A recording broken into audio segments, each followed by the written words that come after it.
Oke, jadi hari ini kita akan belajar tema yang baru yaitu hati Bapa. Teman-teman, saya percaya semua kita pasti akan diberkati dan saya akan rekam. Jadi waktu dan tempat saya persilakan sama Kak Taufik. Silakan Kak. Oke, terima kasih Martin buat waktunya. Jadi kalau teman-teman ada pertanyaan bisa tulis di chat kali ya, supaya nggak lupa. Yuk sebelum mulai kita berdoa sebentar yuk. Bapa, kami mengucap syukur buat anugerah-Mu, buat kemurahan-Mu. Hari ini kami boleh berkumpul bersama Tuhan. Kami berdoa supaya sungguh walaupun hanya bertemu lewat Zoom, tapi kami percaya kuasa-Mu, hadirat-Mu tetap nyata di tengah-tengah kami. Urapi Tuhan setiap firman yang akan dibagikan, supaya juga boleh membawa perubahan buat hidup kami. Biarlah benih yang ditabur, bertumbuh dan berbuah dalam hati kami. Kami bersyukur Tuhan. Terima kasih kami menyerahkan waktu-waktu yang ada ke dalam tangan-Mu. Dalam nama Yesus kami berdoa, kami mengucap syukur. Amin. Oke. Thank you buat teman-teman udah join. Hari ini kita mau bahas tentang hati Bapa. Langsung aja ke slide berikutnya. 1 Yohanes 2 ayat 12 sampai 14. Nah, ini berapa waktu yang lalu kita udah bahas ya. Saya bacain buat teman-teman. Aku menulis kepada kamu hai anak-anak, sebab dosamu telah diampuni oleh karena namanya. Aku menulis diampuni oleh karena namanya. Aku menulis kepada kamu hai bapak-bapak, karena kamu telah mengenal Dia yang ada dari mulanya. Aku menulis kepada kamu hai orang-orang muda, karena kamu telah mengalahkan yang jahat. Aku menulis kepada kamu hai anak-anak, karena kamu mengenal Dia. Ya, karena kamu mengenal. Aku menulis kepada kamu hai anak-anak, karena kamu mengenal Bapa. Aku menulis kepada kamu hai bapak-bapak, karena kamu mengenal Dia yang ada dari mulanya. Aku menulis kepada kamu hai orang-orang muda, karena kamu kuat dan firman Allah diam dalam kamu dan kamu telah mengalahkan yang jahat. Kalau teman-teman yang ikut berapa waktu yang lalu, maka kita akan belajar bahwa Kristen itu ada fasenya, ada anak, orang muda, ada bapak. Nah, di fase anak, kita belajar dari awal fase anak, dua yang paling penting untuk mereka ngalamin. Pertama, tahu bahwa sudah diselamatkan. Yang berikutnya, yang kedua adalah mengenal Bapa. Nah, beberapa waktu yang lalu, kita belajar bahwa bagaimana bahwa kita yakin dan pasti ketika kita percaya kepada Yesus, kita diselamatkan. Nah, buat teman-teman yang baru bergabung, nanti bisa minta rekamannya sama Martin. Kayaknya kemarin juga direkam, ya Tin ya. Supaya dipelajari ulang, didengarin lagi. Nanti kalau ada pertanyaan bisa nanya ke Martin. Kenapa? Karena keselamatan itu perihal penting. Keyakinan terhadap keselamatan itu sangat penting sekali. Nah, hari ini kita mau belajar ya kebutuhan anak yang kedua, yaitu mengenal Bapa. Ya, saya berdoa supaya hari ini teman-teman semua mengalami pengenalan akan Bapa. Karena ada begitu banyak orang-orang yang menjadi anak Tuhan, Kristen, tapi sulit untuk mengenal Bapa. Ya, karena trauma-trauma mereka di masa lalu. Nah, itu sebabnya hari ini kalau teman-teman punya pergumulan, problem dengan orang tua, nah hari ini saudara mari buka hati. Izinkan Tuhan jamah hati kita. Ya, amin. Nah, saya akan ada banyak ayat-ayat berikutnya. Nanti saya minta teman-teman yang bersedia tolong baca ya. Jadi kita nanti akan di-unmute aja, baca supaya kita tahu ayatnya yang mana, nggak cuma dari PowerPoint. Oke.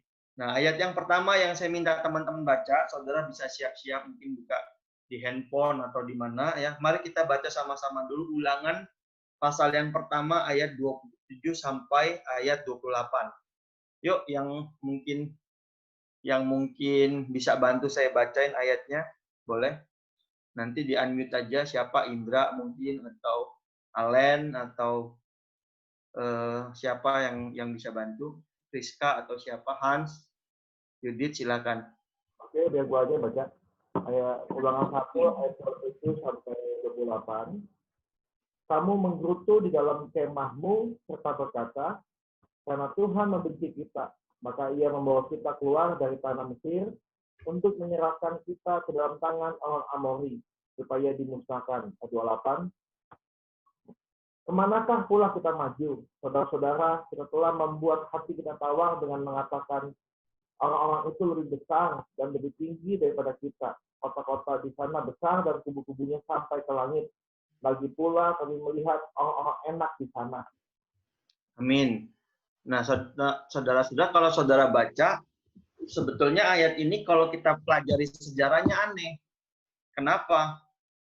Ayat ini kronologisnya itu bangsa Israel baru keluar dari Mesir. Dan kita tahu bahwa waktu di Mesir, ya, supaya bisa bangsa Israel keluar, Tuhan itu bikin 10 tulah. Jadi dahsyatnya Tuhan itu kelihatan banget perbedaan antara Mesir sama Mesir sama Israel itu kelihatan banget bagaimana Tuhan mengasihi bangsa Israel.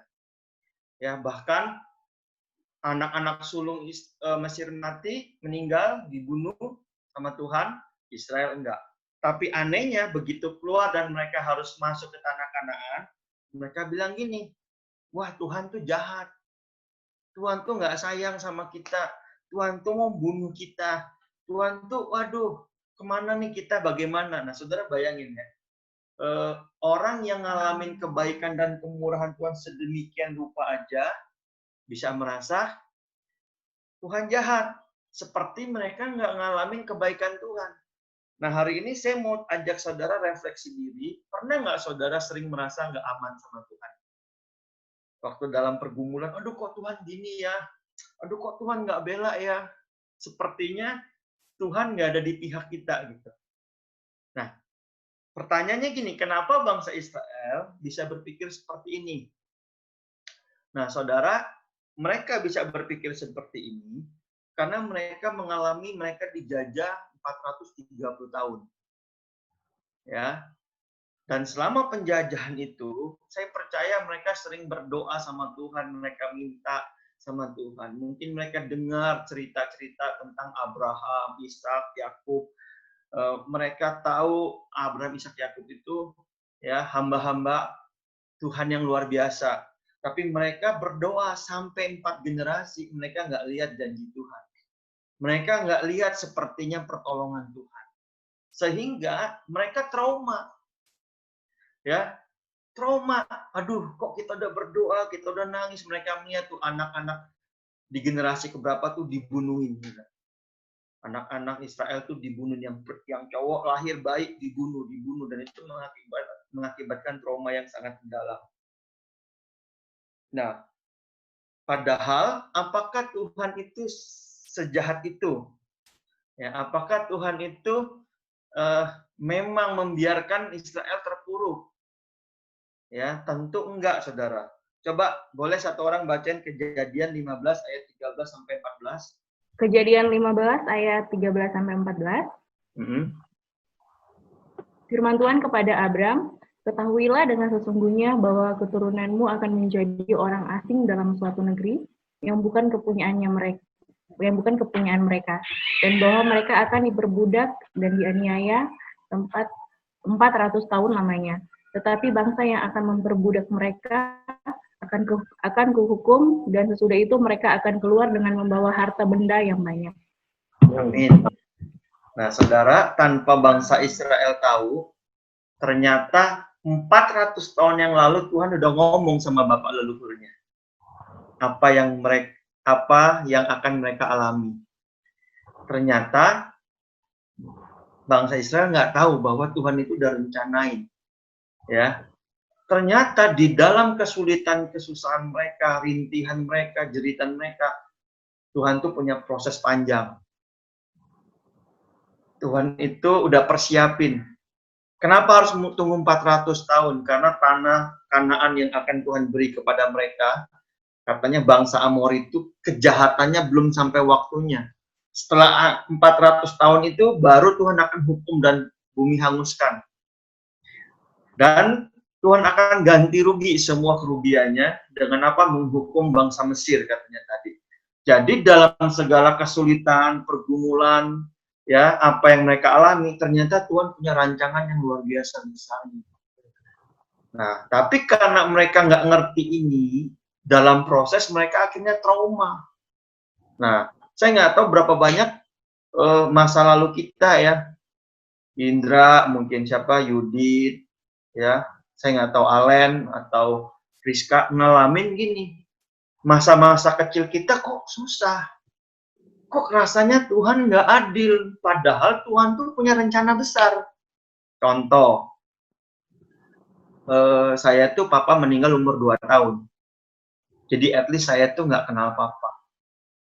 Dan yang nightmare-nya, mimpi buruknya, saya tuh dianggap membunuh papa.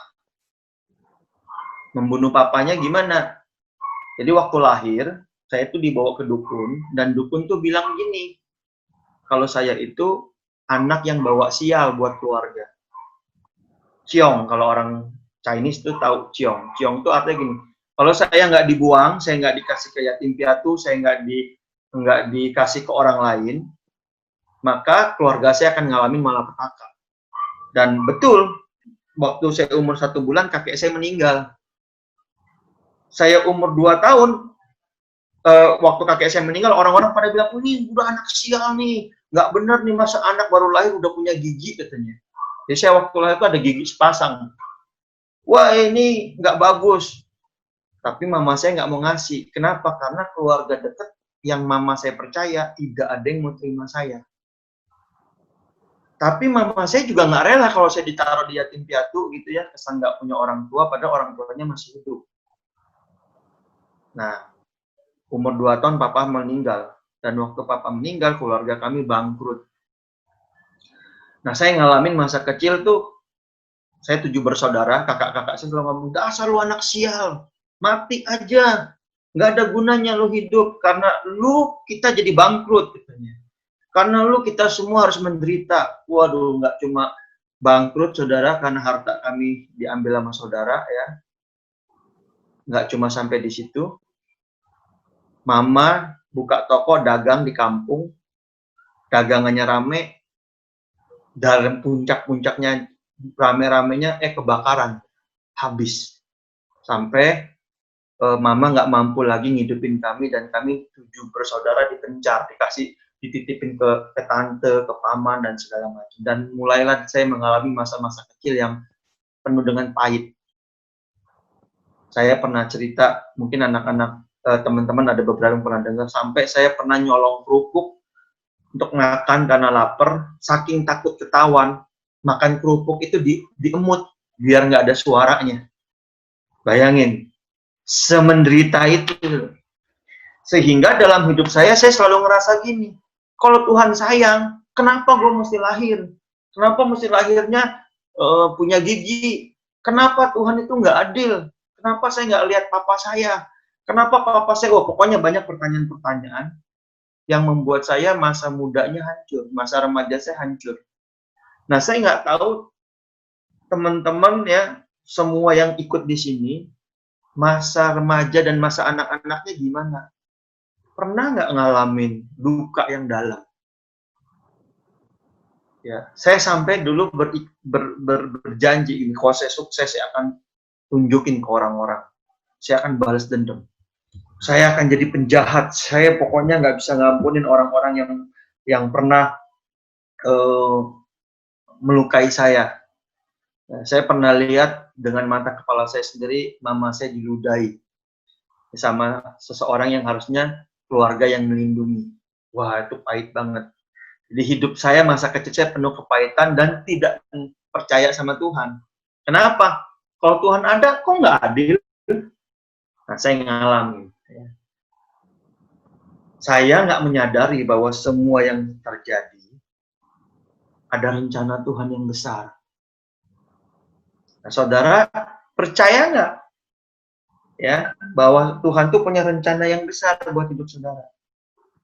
Ya, ada sesuatu yang besar loh. Ya, saya berdoa hari ini supaya teman-teman yang ikut, teman-teman bisa lihat ada kemurahan dan rencana Tuhan yang besar buat kita semua. Amin. Nah, ya satu kali saya dapat Mazmur 103 ayat 13 ya. Saya korbain ayat ini saudara ya. Mazmur 103 ayat 13 ayatnya bilang gini, seperti Bapa sayang kepada anak-anaknya, demikian Tuhan sayang kepada orang-orang yang takut akan Dia. Satu kali saya masih ingat banget, saya sharing ini ke Sumedang ya. Saya lagi ada perjalanan misi ke Sumedang. Waktu saya sharing, ada seorang wanita remaja ya, mungkin waktu itu SMP kelas 3 lah, waktu saya sharing ini, wah anak ini marah sekali, dia teriak,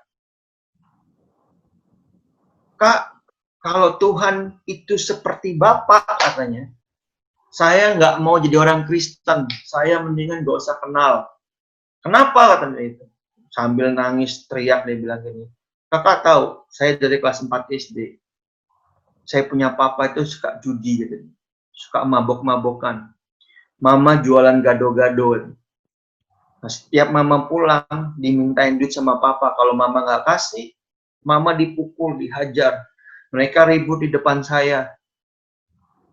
Nggak cuma sampai di situ Kak, satu kali papa pulang, mama lagi jualan. Saya masih ingat pagi-pagi mama jualan gado-gado, saya libur sekolah dan dalam keadaan mungkin mabuk, papanya perkosa dia. Papa kandungnya perkosa dia.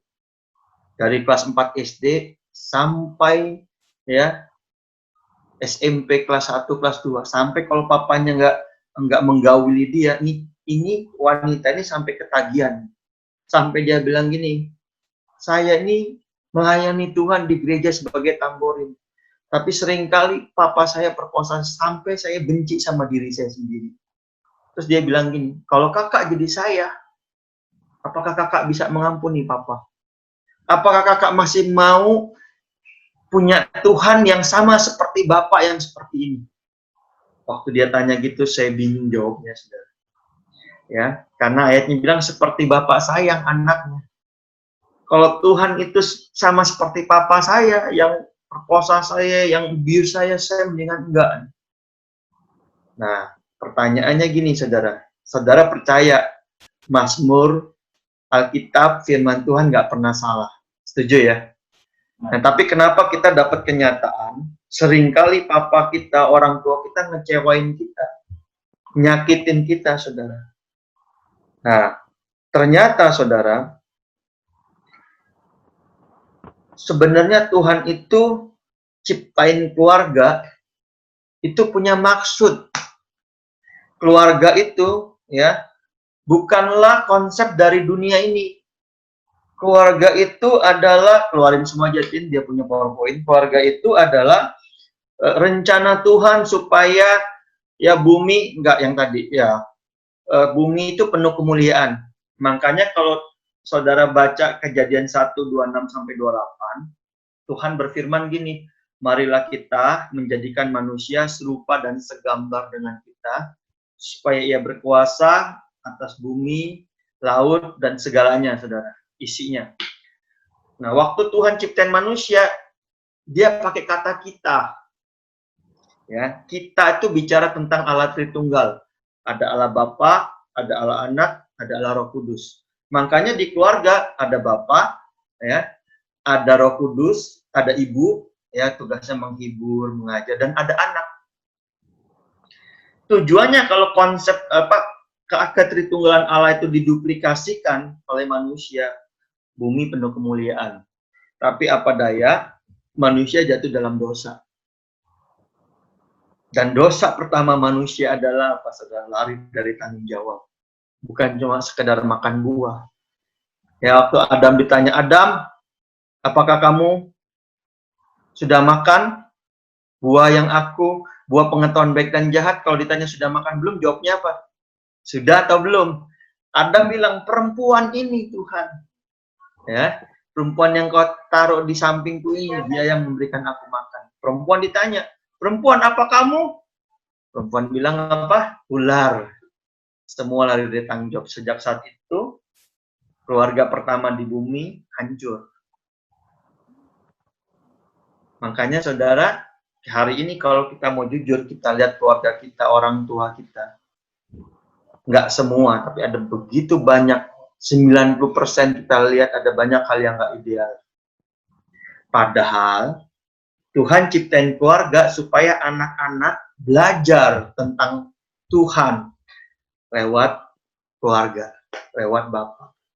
Tapi justru kita nggak pernah belajar apa-apa. Saya nggak pernah tahu Papa itu kayak apa. Nggak pernah tahu. Ya, sehingga masa kecil saya, bahkan banyak hal-hal dalam hidup saya, hancur. Rusak. Nah, saya nggak tahu teman-teman semua gimana hidupnya. Tapi saya percaya ketiadaan Bapak adalah kutub. Nah, Matius 4, kalau teman-teman lihat Matius 4 itu Yesus dicobai. Ya. Yesus dicobai oleh iblis 3 kali. Katanya kalau engkau Allah, jadikanlah roti ini, batu menjadi roti. Kalau engkau Allah dan jatuhkan dirimu. Kalau engkau Allah, sembahlah aku.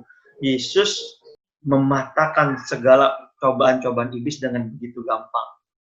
Ya, begitu dahsyat. Iblis nggak berdaya sama Yesus. Kenapa?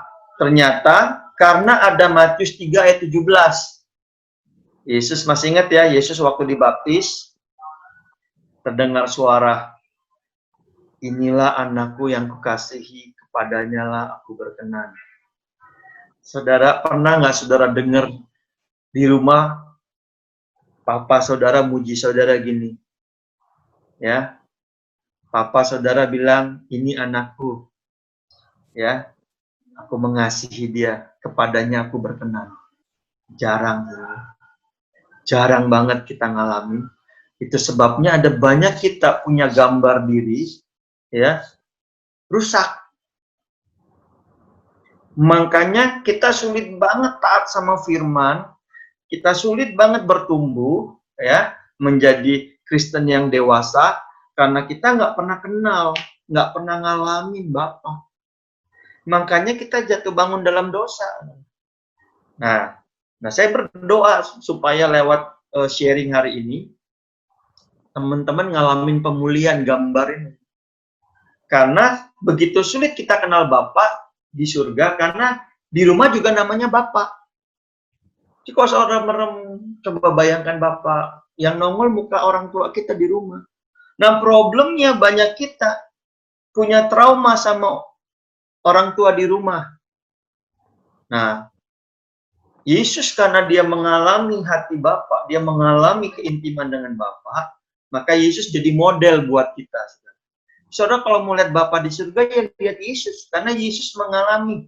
Dan Yesus bilang gini, anak nggak bisa buat apa-apa kalau nggak lihat Bapa. Jadi seperti apa Bapa di surga? Begitu juga Yesus. Dia adalah pribadi yang rela mati buat saudara.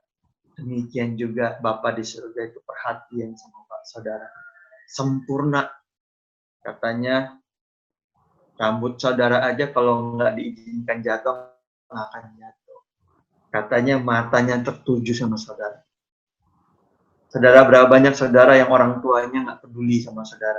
Papa nggak peduli, bisanya nuntut. Ya, bahkan banyak bapak yang ngecewain kita. Kita pikir, Tuhan juga sama. Karena apa? Namanya juga bapak. Padahal enggak. Tuhan tuh peduli. Saya nggak tahu saudara hari ini ngalamin apa. Hubungan saudara kayak apa. Tapi kalau saudara ngalamin trauma, dengerin. Karena Tuhan mau jamah saudara. Ya, saya berdoa sungguh buat hari ini. Saudara ngalamin breakthrough. Nah, gambar-gambar apa model-model bapak yang sudah rusak? Yang pertama, saudara, ada bapak yang otoriter, kejam, sadis, ya, otoriter. Otoriter tuh gimana? Benar atau salah, bapak selalu benar. Punya nggak orang tua kayak gitu? Nah, lu mau ngapain aja pokoknya. Jadi kalau bapak salah nih, papa salah, papa bilang gini, lu masih kecil aja berani ngelawan orang tua lo ya. Dia enggak. Salah kita. Giliran kita salah. Ngomong lagi deh lebih parah, orang bener aja jadi salah. Oh, bagus. Orang tua ngomong lawan terus. Pinter. Bagus ya, percuma ngasih lu makan. Itu kalau kita bener. Kalau kita salah, orang tua ngomong gini, gua kasih makan anjing aja masih bisa jaga rumah. Kasih lu makan, nggak ada guna. Ngabisin duit. Itu sakitnya minta ampun. Ya, kejam. Apalagi, saya nggak tahu, ada bapak ya, yang kalau kita salah, main pukul. Apalagi kalau papanya tentara, polisi, pukulnya udah nggak kira-kira, saudara. Satu kali saya ke Papua, saya ketemu ada teman, papanya tentara, dia juga polisi, saudara. Tapi, nah ini kebetulan dia orang Ambon, dia bilang ini, papanya kalau marah, dia diikat di pohon, terus dikasih gula cair supaya semut angkrang itu naik. Bayangin anak kecil, papa, ampun, papa, diam mbak. Waduh, ampun papa, ampun, ditabok, dipukul. Diam, kalau nggak diam, papa hajar kamu. Sampai orang ini cerita sama saya, bapak pernah melihat pak, orang nangis ada remnya. Gimana? Sampai gitu sudah. Dihajar. Wah, dia pahit banget. Nah, waktu dia bertobat, dia bilang ini, Pak, saya itu kita di Ambon tuh tiap minggu kita tuh ke gereja. Kita tuh semua rata-rata rajin lah, katanya. Tapi saya akui, katanya, saya sulit intim sama Tuhan. Kenapa? Karena setiap nyanyi, Bapak, dia pejamin matanya, yang kelihatan Bapak di rumah. Apa manggil-manggil? Hah? Kamu buat salah apa? Wah, ya, trauma. Sulit intim. Hari ini kalau saudara nggak peduli berapa lama jadi orang Kristen, kalau saudara nggak breakthrough di sini, ya, bayangan saudara masih papa itu jahat, kejam, sadis, suka marah-marah, emosional, ya. Mari datang sama Tuhan, biar dia jamah. Terus dampaknya apa lagi? Kita jadi anak yang memberontak. Ya, saya nggak tahu, tapi saya banyak temuin gini. Semakin dia benci sama papanya, apa yang papanya suruh dia langgar. Papanya bilang, kamu ingat ya, kamu jangan ngerokok ya. Papanya larang ngerokok, sambil ngerokok. Jangan merokok kamu ya. Wah, dia ke sekolah dia ngerokok, ya. Dia nyolong duit papanya. Saya pernah satu kali ketemu lainin seorang anak, dia suka nyolong. Saya pikir ini orang cinta uang nih. Apalagi kalau nyolong duit papanya. Dia bantu papanya jaga toko. Suka nyolong. Waktu saya cek, ternyata dia bukan cinta uang, bukan butuh uang, dendam sama papanya.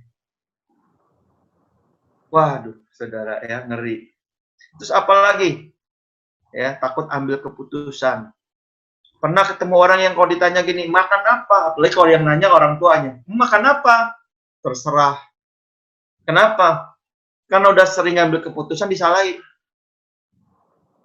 Ya. Makan apa? Kentucky. Udah jangan Kentucky. Junk food. Ya. Makan yang lain. Yaudah, pizza. Pizza lagi, sama aja. Anaknya bingung. Nanya, udah dikasih jawaban, diomelin. Akhirnya supaya nggak diomelin, gampang ngomongnya apa? Ya udah terserah. Yang penting papa nggak usah marah. Ya. Terus apalagi? Cenderung menghukum diri sendiri. Kalau bikin kesalahan, kita sering ngomong, aduh udahlah ini salah gua dah. Udah mati dah gua, udah salah deh gua, aduh bego deh gua, waduh. Ya sering nyalain diri sendiri. Nah, saya nggak tahu ya teman-teman gimana. Tapi kalau teman-teman punya bapak yang otoriter, masa kecil saudara kejam, kalau ngomong sadis, kebun binatang keluar semua. Saya mau kasih tahu Tuhan tuh nggak kayak gitu. Ya. Mazmur 32 ayat 8 bilang ini, aku hendak mengajar dan menunjukkan kepadamu jalan yang harus kau tempuh. Aku hendak memberi nasihat, mataku tertuju padamu. Tuhan itu ngamen pukul. Dia ngamen hajar.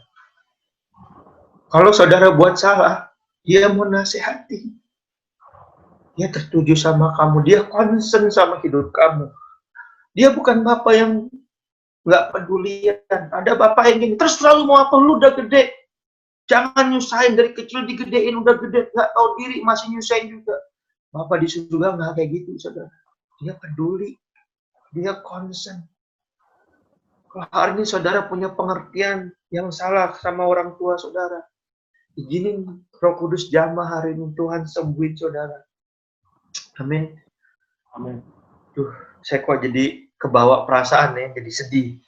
Tapi saya nggak tahu kalau saudara punya orang tua yang kayak gitu. Dengerin hari ini. Dia mau jamah saudara. Karena saya ngerasa ada teman-teman yang jatuh dalam dosa. Mungkin kenajisan, mungkin seks. Bukan karena teman-teman mau, tapi karena punya kebencian sama orang tua. Karena mungkin kita lihat orang tua kita ya pernah selingkuh, pernah apa. Dan kau simpan kemarahan itu. Sehingga tanpa kau sadari kau lakukan hal yang sama. Oke, kalau ada nanti beresin. Yang berikutnya, gambar bapak yang rusak, yang berikutnya apa? Bapak gampangan. Bapak yang lakukan pembiaran. Bapak yang lemah. Apa maksudnya gampangan? Kita minta apa aja dikasih. Ada anaknya ya, bilang, saya punya teman dulu, punya orang tua, dia bisa ngomong gini loh, Pak, bagi duit dong, Pak. Buat apa? Beli rokok. Drama. Terus papanya kasih lagi. Udah dikasih beli rokok, Pak, kurang dong, Pak. Loh, kok kurang? Buat main judinya belum. Dikasih sama bapaknya main judi. Wih, saya pikir ini anak enak banget ya. Nggak taunya bapak yang gampangan itu buat kita terluka. Buat hidup kita jadi nggak ngerti ada rule. Mau-maunya sendiri. Ya, bapaknya lakukan pembiaran. Udah tau anaknya salah, nggak dihukum. Ya, contohnya kalau di Alkitab tuh Imam Eli. Anaknya Hofni dan Pinehas bikin kesalahan. Didiamin aja, saudara. Sampai anaknya nggak tahu aturan. Nah, saudara punya orang tua yang kayak gini? Yang kalau saudara mau ngapain aja boleh. Pernah ada? Pak, pulang jam 7 dong, Pak. Ngapain? Kerjain PR. Oh, nggak apa-apa. Pak, pulang jam 12 dong, ngapain? Teman Sweet 17. Oh, yaudah, nggak apa-apa.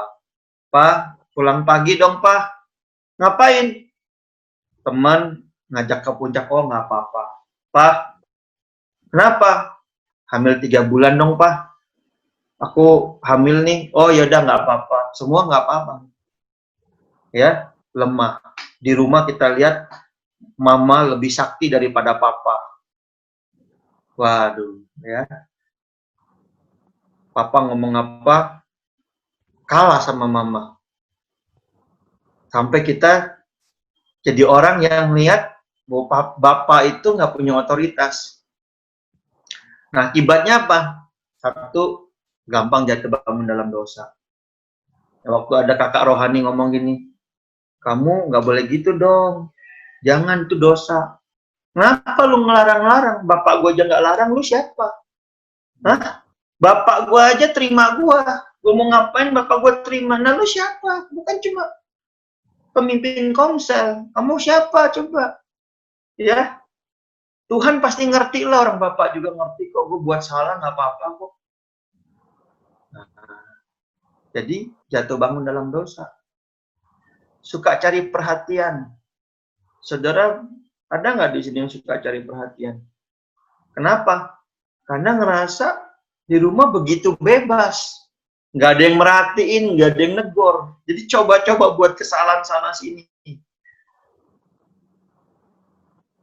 Dan yang terakhir itu tidak terstruktur. Jadi kalau kita masuk ke dalam sebuah kantor, sebuah organisasi, dengan banyak peraturan, kita nggak nyaman.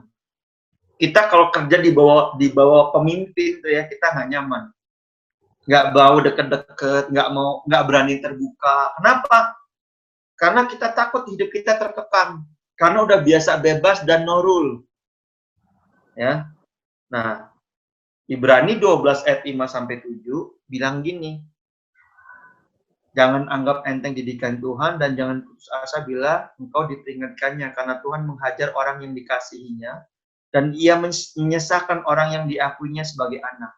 Jadi kalau saudara hari ini dihajar Tuhan, ya, karena saudara itu, teman-teman itu bukan anak gampangan. Tuhan akan proses. Karena apa? Tadinya kita nggak punya rule. Pulang pagi boleh, begadang boleh, ngerokok boleh, mabok boleh, ya ngapain aja boleh. Nah Tuhan, waktu kita jadi anak Tuhan, Tuhan akan proses hidup kita. Ya. Nah kalau saudara nggak ngerti ini, wah saudara nggak mau diproses. Ya, akibatnya apa? Kenapa? Karena kita salah paham, kita pikir Bapa di surga sama kayak Bapa di bumi, gampang. Apa aja boleh, nggak gitu saudara. Ya. Hari ini izinkan Tuhan pulihin saudara kalau saudara ngalamin Bapak gampangan. Yang saudara mau ngapain aja boleh. Sebenarnya saudara bukannya enak, saudara terluka. Terluka karena ngerasa saudara nggak dipeduli. Ya. Oke, berikutnya yang ketiga. Ini nih. Bapaknya jarang komunikasi. Ya. Nggak punya waktu. Ya, nggak pernah hadir di rumah. Kalau ditanya gini misalnya siapa? Misalnya Friska, ya nggak, papanya Friska sih nggak kayak gitu. Ini misal, Friska bilang papanya, Pak aku pergi ya. Papanya jawabnya cuma, Pak makan, sambil baca koran minum kopi ya kan. Pak tidur, Pak pergi, Satu-satunya papa ngomongnya agak banyak waktu minta duit doang. Pak minta duit Pak buat bayar uang sekolah kuliah. Duit lagi. Lu kira cari duit gampang? Ini lagi susah nih. Awas lu kalau pakai duit nggak bener ya. Udah selesai? Oke Pak pergi. Nah, berapa banyak teman-teman yang punya orang tua kayak gitu. Kita lihat papa kita sibuk banget. Ya. Kayak nggak punya waktu. Jarang di rumah. Kita nggak pernah lihat figur. Kita jadi pribadi yang vakum, kosong. Sehingga apa? Kita jadi orang yang haus pujian. Makanya saya banyak ketemu dulu waktu pelayanan di kampus, saya banyak ketemu tuh ayam-ayam kampus. Memberi diri, gampang banget ditidurin sama om-om. Kenapa? Karena om-omnya kebapaan. Udah makan belum? Om lihat kamu cocok pakai baju ini. Kelopak-kelopak saudara. Ya. Nah, kita vakum. Jadi kayak orang haus kasih sayang gitu ya. Terus yang kita gampang jatuh dalam dosa seks. Karena kita haus keintiman. Haus tuh. Ya kalau ada orang bilang gini ya. Dulu tuh kalau ngerayu. Ada cewek rambut panjang. Dia kibasin rambut. Bagus banget rambut kamu. Wangi, sunslick ya. Wah ceweknya. Kakak. Kok kakak tahu? Langsung ada modus. Nah saudara. Tuhan mau sembuhkan saudara. Amin. Mazmur 62 ayat 9 bilang gini. Ya. Percayalah kepadanya setiap waktu hai umat. Curahkanlah isi hatimu di hadapannya. Allah itu apa saudara? Tempat perlindungan kita. Tuhan itu pengen ngobrol sama saudara. Tuhan itu pengen bicara. Tuhan itu punya waktu buat saudara. Tuhan itu bisa memuji saudara. Ya, Tuhan itu pengen intim. Kalau saudara hal ini ngalamin ya, saudara jarang ya ngalamin Tuhan. Kayaknya kalau saat teduh kering ya. Terus kalau doa kayaknya aku nggak bisa lama-lama Kak. Kayaknya ngomong sendiri gimana gitu. Nah, mungkin saudara sama papamu juga begitu. Nah, Tuhan mau jamah saudara ini. Amin. Apalagi, ya, bapak yang ingkar janji. Pernah punya papa yang suka bohong? Lupa kalau janji. Angkat tangan aja si Martin ya. Ya, saya dulu gini, saudara, ya. Koko saya itu buat saya udah jadi kayak orang tua. Jadi dia ngomong gini, pokoknya nih, pokoknya, dengerin ya, pokoknya SD kalau lu bisa ranking 1, beli sepeda. Waduh, kita belajar. Ternyata ranking 1. NEM saya, dulu UN tuh namanya NEM. Kalau yang masih ngalamin NEM berarti kita hampir satu angkatan lah ya. Ranking 1. Saya tanya dong, begitu masuk SMP, saya tanya, kok mana? Mana sepedanya? Aduh, naik sepeda, capek, goesnya ngapain? Gak usah lah, nanti kalau udah selesai SMP, kita beliin motor. Wih, dalam hati iya ya, keren. Udahlah, tahan dikit lah. Gak lama, paling 2 tahun nanti naik motor. Kalau sekarang masih SD, nggak bisa. Ya kan, nggak bisa punya SIM.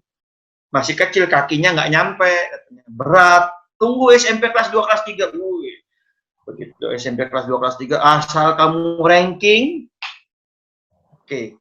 Ternyata saya ranking. Minta beli motor, disuruh pindah ke Jakarta. Yaudah di Jakarta mana motor? Di Jakarta itu banyak mobil, bahaya. Naik motor, bus lewat, kena anginnya aja jatuh. Ya, mendingan nanti lu kalau udah kuliah aja mobil. Sampai kuliah, sampai sekarang udah kawin kagak ada sepedanya, motornya nggak ada, mobilnya nggak ada, ya kan? Nah, nggak tahu pernah nggak punya orang tua yang suka janji tapi suka lupa, nggak ditepatin. Mungkin karena sibuk, karena apa? Akhirnya nih, waktu kita bertobat, kita baca Alkitab, kita sulit percaya sama janji Tuhan. Kita percaya Tuhan mampu menggenapi janjinya. Tapi kita ngerasa gini, Tuhan mana ada waktu untuk nepatin janji.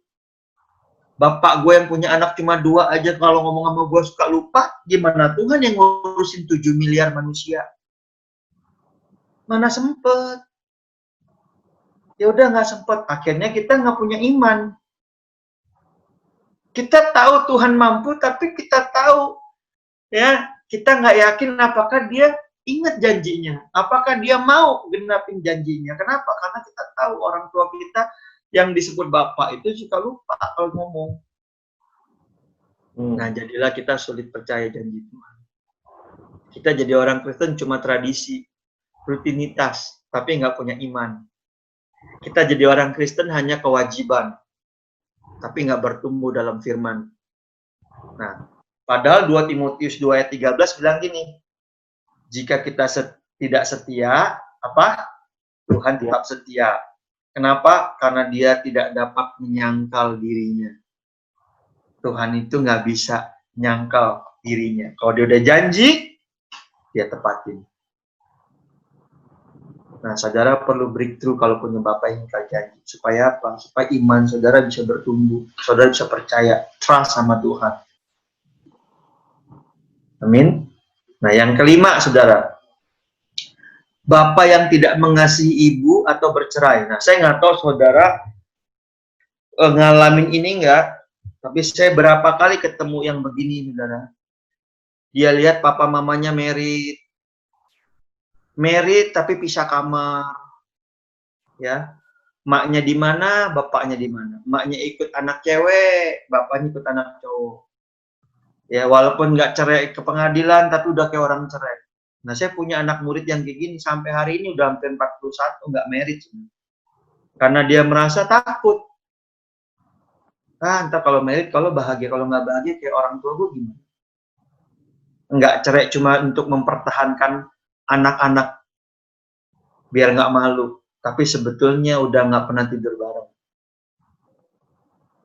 Nah, itu masih nggak seberapa. Ada yang dia lihat Bapaknya suka pukulin mamanya benjut-benjut. Ya. Papanya main cewek, selingkuh. Benci sama cowok akhirnya. Benci banget. Apalagi kalau dia pernah di-abuse sama bapaknya. Waduh, mengalami penyimpangan seksual. Jadi lesbi, ya, yang cowok-cowok, ya, karena lihat papanya gitu, ya, jadi juga hidup dalam percabulan, jatuh bangun dalam seks di luar nikah, ya. Ada lagi juga, ya, saudara, dia benci, dia menikah tapi dia benci sama pasangannya. Karena dia nganggap, lu sama bapak gue sama lah, sama-sama laki. Sama lu. Nah, satu kali saya masih ingat banget ini ya. Jadi, mertua saya itu suka main judi. Main judi. Satu kali istri saya beli rumah, tipe RSSS, SS, ya di Bekasi. Tahu kan tipe RSSS, SS? Rumah sangat sederhana sekali. Ya, dia cicil. Ya, dia cicil.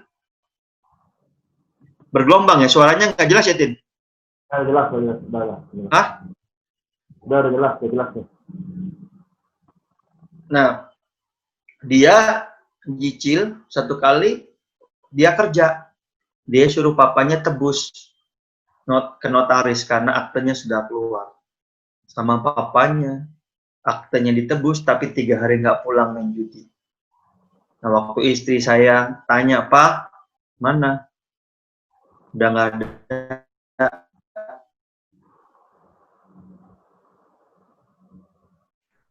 Udah habis buat main judi. Istri saya teriak. Kali saya pulang retreat. Bayangin berangkat ke Surabaya, terus diantar ke Terawas, suruh khotbah 5 kali.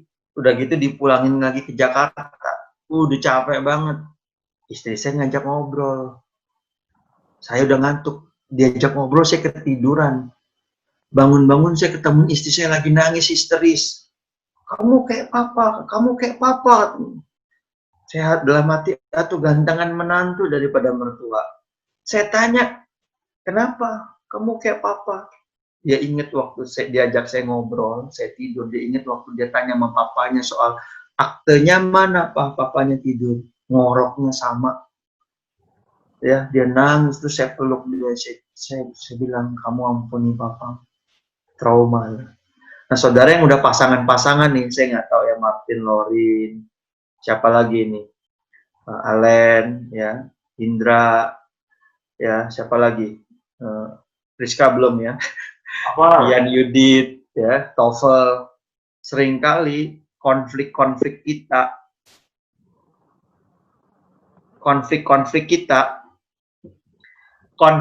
kita tuh terjadi karena trauma kita anggap pasangan kita tuh sama kayak orang tua kita.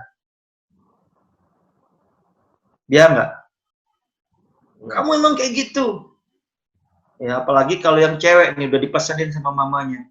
Ingat, cowok di mana-mana sama. Jangan terlalu percaya, lu mesti pegang duit sendiri. Supaya kalau dia macem-macem, ya, lu masih punya jagaan. Tuh. Ya, Rebecca ketawa, tuh jangan-jangan dipesanin tuh sama mamanya. Jangan terlalu percaya. Ya. Sama, saya juga dipesanin, yang cowok juga dipesanin nih sama mamanya. Ingat, kalau lu terlalu sayang sama bini lu, dulu diatur. Oh, lu sayang bini lu, nanti bini lu berani sama mama. Ingat katanya, surga ada di mana? Telapak kaki mama. Makanya jangan macem-macem. Ingat lo ya, istri bisa cari lagi. Mama nggak ada yang bisa gantiin. Jangan mau diatur. Terus kita sampai rumah, kita ngerasa istri kita ngatur-ngatur. Papa jangan makan dulu ya, nanti makan di rumah. Ngapain lo ngatur-ngatur? Kita udah marah aja, padahal istri kita masak makanan kesukaan kita. Ya, kenapa? Karena trauma. Nah, saya nggak tahu saudara apa. Kalau saudara ngalamin yang begini-begini, saudara izinin Tuhan jamah saudara. Oke. Nah, yang terakhir nih, saudara. Bapak dengan kasih yang bersyarat. Ya. Papa kita ngomong gini, kita kan dari kecil tuh suka ngalamin kasih bersyarat kan. Pernah lihat orang tua ngasih anak makan nggak? Ya, nang ningkung, lihat anak kecil gitu. Coba mulutnya buka apa? Pinter anak papa. Ya, kalau habis makanannya anak papa.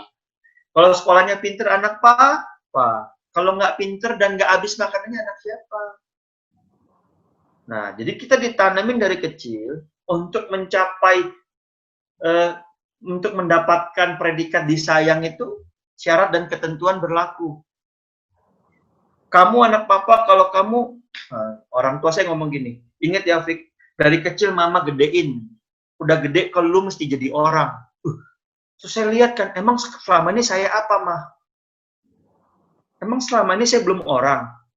Orang itu maksudnya kamu harus berhasil, pinter, bisa cari uang yang banyak, kamu baru jadi orang. Waduh, gambar diri saya nggak sehat. Saya merasa berharga kalau saya pinter cari uang. Dalam pekerjaan berhasil. Bisa kasih uang banyak ke orang tua. Kalau enggak, saya bukan anak yang berbakti. Saya bukan orang yang berhasil. Luka, saudara. Waktu saya bertobat, motivasi saya melayani apa? Supaya Tuhan lebih sayang. Supaya saya eksis. Kalau saya bertobat tuh ya, kalau saya mainin di gereja, main musik, aktif, wah Tuhan lebih sayang deh. Ya, kalau nggak kayak gitu, wah Tuhan nggak sayang. Akibatnya saya bersaing. Ya, kalau saya ketemu orang-orang yang lebih hebat dari saya cari uangnya, saya minder, saya nggak mau main sama mereka. Kalau di gereja saya ketemu orang yang lebih hebat di gereja, saya nggak mau kumpul sama mereka. Saya ngerasa saya nggak berharga kalau kumpul sama mereka. Waduh, sedih banget. Ya, melayani supaya dihargai. Kalau orang nggak hargai, saya kecewa. Kenapa? Karena dari kecil, sayang itu, kasih itu ada syaratnya. Terus saya nggak percaya kalau Tuhan itu bisa mengasihi apa adanya. Kasih Tuhan itu mesti ada yang dibayar harganya gitu. Nggak mungkin Tuhan sayang kalau saya nggak ngapa-ngapain. Ya, ngeri saudara. Saudara tahu yang benar apa saudara? Janji Tuhan itu memang bersyarat. Tapi kasih Tuhan itu nggak bersyarat. Kamu nggak bisa buat sesuatu untuk kamu lebih disayang Tuhan, dikasih Tuhan nggak bisa. Karena Tuhan udah mengasihi kamu full. Amin. Tapi untuk dapetin janjinya Tuhan, kamu ada syaratnya. Hidup kudus, ya, taat sama firman. Kamu akan mengalami janji Tuhan. Tapi kasih Tuhan, apapun kondisi dan keberadaanmu hari ini, Tuhan mengasihi kamu. Kamu masih hidup dalam dosa, jatuh bangun dalam dosa. Kamu masih ada dosa kenajisan, kamu ada dosa apa misalnya? Dosa seks, dosa keuangan, dosa menipu, mencuri. Tuhan tetap mengasihi kamu. Tapi janji Tuhan kamu bisa mengalami. Karena apa? Ada penghalang-penghalang dosa. Tapi kasih, Yesus mati di kayu salib untuk menebus dosa-dosa kamu. Amin. Amin, saudara. Nah, pertanyaannya gini. Kalau saudara bilang, Kak, saya mau dong ngalamin kasih Tuhan. Saya mau dong ngalamin terobosan. Saya mau dong ngalamin breakthrough. Gimana caranya? Ya, ada 3 hal. Ya, yang pertama, Yesus bilang gini, nggak ada satu orang pun yang dapat datang kepada Bapa kalau tidak melalui aku. Jadi saudara kalau mau ngalamin Bapa breakthrough, ya terobosan, saudara harus lewat Yesus, terima Dia sebagai Tuhan dan Juru Selamat. Saudara bilang ini, waduh saya mah dari kecil udah Kristen, ya kecil dari Kristen nggak jaminan. Roma 10:9-10 bilang ini, dengan hati percaya dan mulut mengaku orang diselamatkan. Hati saudara percaya nggak selama ini? Percaya, tapi mulutnya ngaku nggak? Jangan-jangan cuma percaya di hati tapi nggak pernah diomongin. Perbuatan saudara nggak menunjukkan kalau saudara itu percaya. Nah, hari ini buka hati. Jadikan Yesus sebagai Tuhan dalam hidupmu. Cuma lewat Yesus kamu bisa ketemu Bapa di surga. Ya. Yang berikutnya, yang kedua, mengampuni, saudara. Maliaki 4 ayat 6. Nah, mengampuni ini gini. Saya tadi ada cerita kan seorang wanita yang di-abuse sama papanya waktu kelas 4 SD sampai SMP kelas 3. Nah, dia ketemu saya itu SMP kelas 3. Dan dia benci sama pria. Dan dia punya cita-cita, gue pokoknya mau nyakitin cowok. Nah, SMA-nya dia ke Bandung, saudara. Setahun kemudian, waktu SMA kelas 1 atau kelas 2, dia telepon saya dari Kampung Rambutan. Saya masih ingat saya sama istrinya hampiri dia. Ternyata dia hamil. 3 bulan dikeluarin dari sekolah. Saya tanya, kamu katanya benci sama pria. Kata kamu mau nyakitin pria. Tapi kenapa kamu hamil? Emang kamu hamil sama siapa? Bukan sama pria, sama siapa? Dia bilang ini, Kak, karena aku mau nyakitin pria, Kak. Aku coba pelorotin duitnya. Aku coba pacarin. Aku coba hancurin hati cowok-cowok aku mainin. Tapi aku nggak sadar. Satu kali aku kecolongan. Dan aku hamil. Dan aku akhirnya jadi cewek yang jahat. Dan aku ngalamin hidupku hancur. Saudara tahu nggak? Waktu saudara nggak mau ngampuni nih, saudara akan hidup di dalam dosa yang sama, bahkan lebih. Pernah lihat kejadian gini nggak? Papanya selingkuh.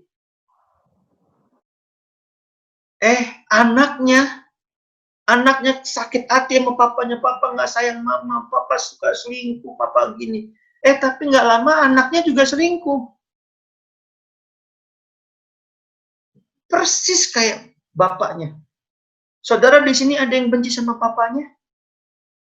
Gue benci sama bapak gue nggak bakalan kayak bapak gue. Tapi saudara kelakuannya kayak orang tuamu, persis. Orang ngomong lu kayak bapak lu banget. Kenapa? Kamu akan menjadi sama seperti apa yang kamu benci. Ya, ada orang ya benci banget sama orang tuanya. Dia bilang orang tua gue tuh begini. Dia lakuin pasangannya. Persis kayak orang tuanya. Maki-maki pasangannya di depan orang banyak, nggak menghargai pasangannya. Dia lihat dari mana? Dia dari keluarga dia. Dia sama persis seperti apa yang dia benci. Kenapa? Karena dia nggak ngampunin. Saudara, janganlah kamu menghakimi.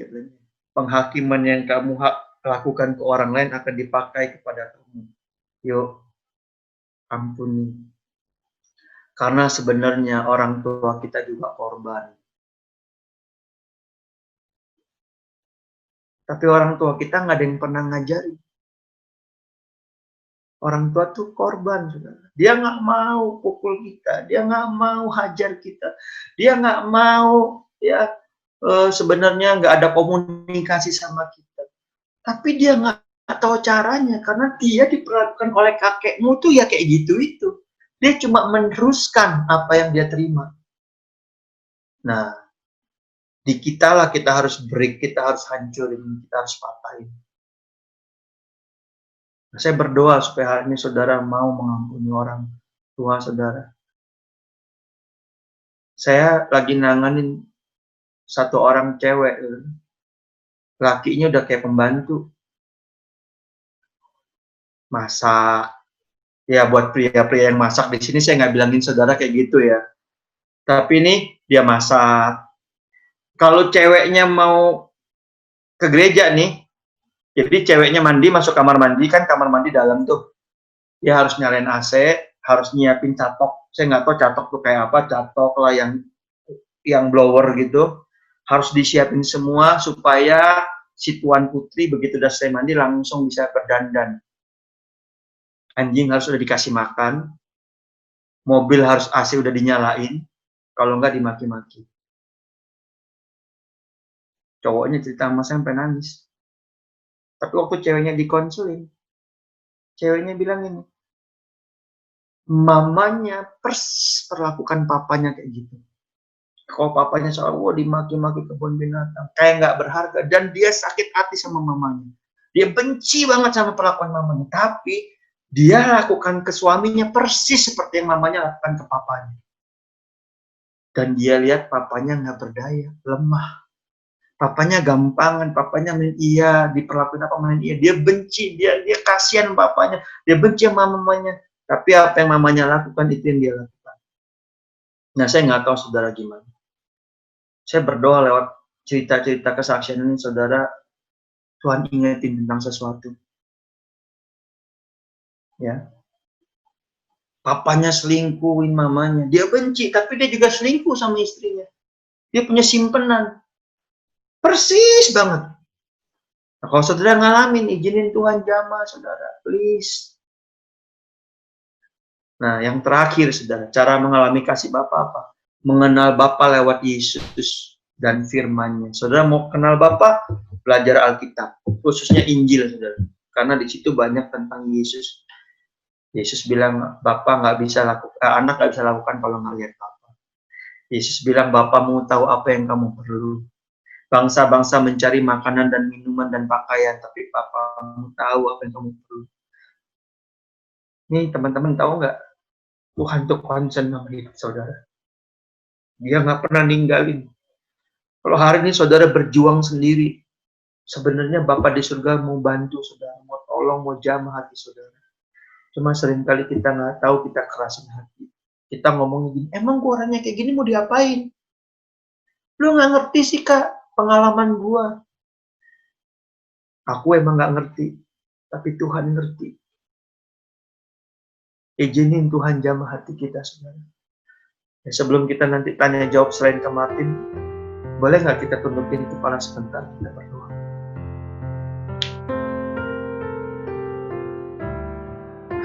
Tuhan, aku berdoa Tuhan, buat teman-teman dimanapun mereka berada. Tuhan, kalau Engkau temukan ya Tuhan. Ada teman-teman yang pernah ngalamin trauma, teman-teman yang ngalamin pergumulan dengan orang tuanya. Dan hari ini waktu dengar kebenaran ini, dimanapun mereka berada, entah mereka di Bogor, entah mereka di Bekasi, dimanapun, entah mereka di Jakarta, dimanapun mereka ada, ingetin lagi Tuhan tentang trauma ini.